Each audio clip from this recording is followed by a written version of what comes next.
Ama, sa pangalan ni Jesus, sa mga sandaling ito, tumatayo ako sa iyong harapan.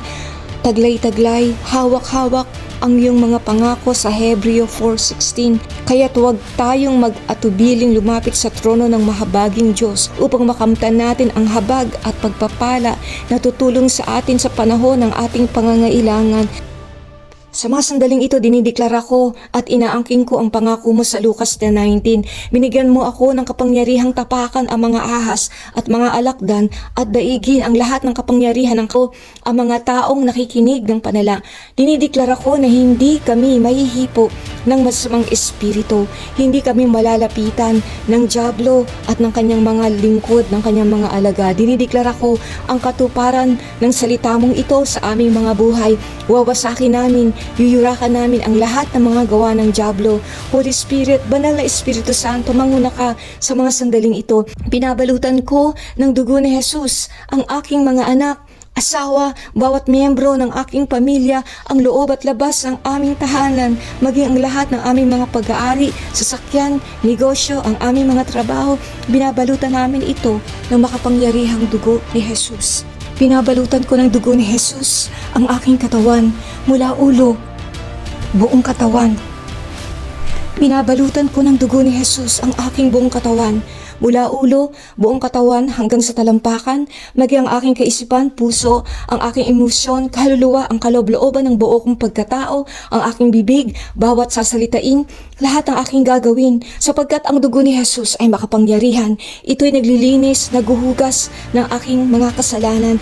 Salamat Panginoon sa kapangyarihan na ipinagkaloob mo. Sa mga sandaling ito, sinisira ko, pinapawalang bisa ko ang anumang plano, balak, pain na ilalagay ng dyablo sa buhay ko, sa buhay ng aking asawa, sa buhay ng aking mga anak, sa aking pamilya. Winawasak ko ang lahat ng maiitim na balak sa aking mga anak sa pangalan ni Jesus. Dinudurog ko, winawasak ko ang bawat banta, mga nakamamatay na sakit, mga karamdaman sa buhay ng aking mga apo, mga anak, asawa sa pangalan ni Jesus. Pinapawalang bisa ko ang lahat ng mga salitang binitiwan ko noon, mga sinabi, ibinulong sa pangalan ni Jesus, maging ang mga salitang binitiwan, sinabi ng mga taong naiinggit sa akin.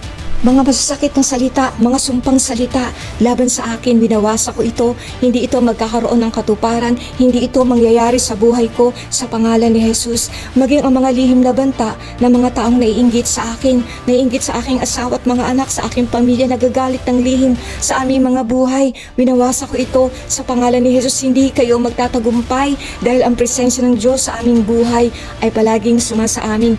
Pinapatahimik ko ang bawat negatibong boses sa paligid ko, sa paligid ng aking asawa, mga anak, mga apo at pamilya, mga salitang may dalang sumpa, may dalang takot, mga salitang palipad hangin, mga spell, winawasa ko to, may dalang kapahamakan sa pangalan ni Jesus, sapagkat Panginoon, ikaw ang nagsabi, Isaiah 54:17, walang anumang sandata ang ginawa laban sa akin ay magtatagumpay. Anumang uri ng sandata, anumang uri, gaano man ito katalas, ito ay magiging mapurol, ito ay tatalbog lang at ito ay hindi magtatagumpay laban sa amin.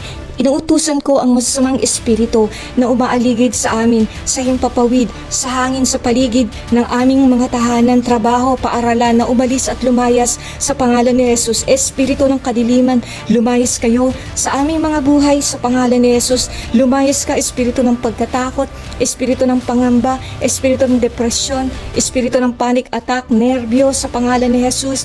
Espiritu ng pangangamba, espiritu ng kahirapan, ang sumpa ng kahirapan, ang sumpa ng kawalan, ang espiritu, ang sumpa ng kawalan ng trabaho, espiritu ng kamalasan na dinadala ng masamang tao na may masamang hangad sa amin sa pangalan ni Jesus. Dinudurog ko ng aking talampakan ang mga gawa ng kadiliman, mga pangkukulam, mga sumpa, spell, palipad hangin, mga karamdaman, mga taong gumagamit ng manika, tusok-tusok at binabanggit ang aking pangalan. Winawasak kita, maging ang mga sakit bunga ng pangkukulam. Bumalik kayo sa impyerno, bumalik kayo sa mga taong gumawa nito. Binabalutan ko ang aming tahanan ng makapangyarihang dugo ni Jesus.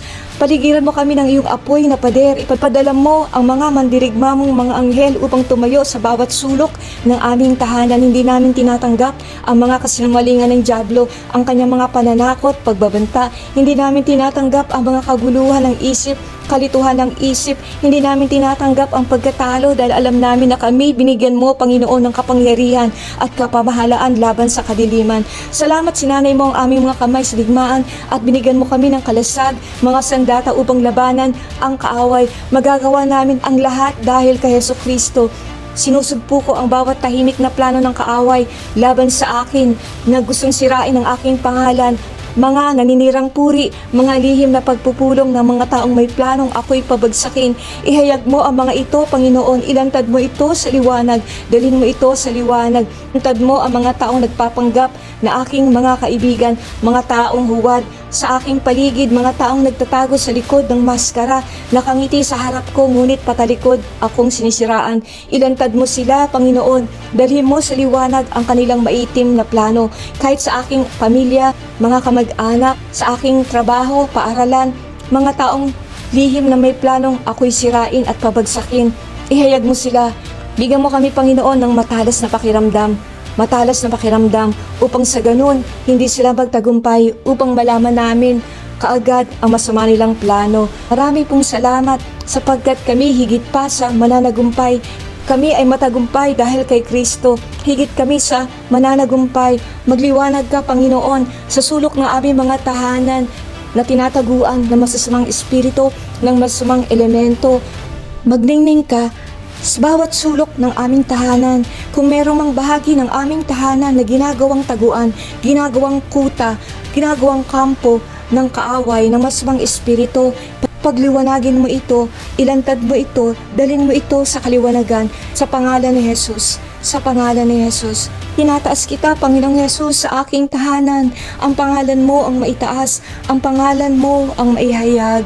Nitiwala kong araw na to, pinupuri kita.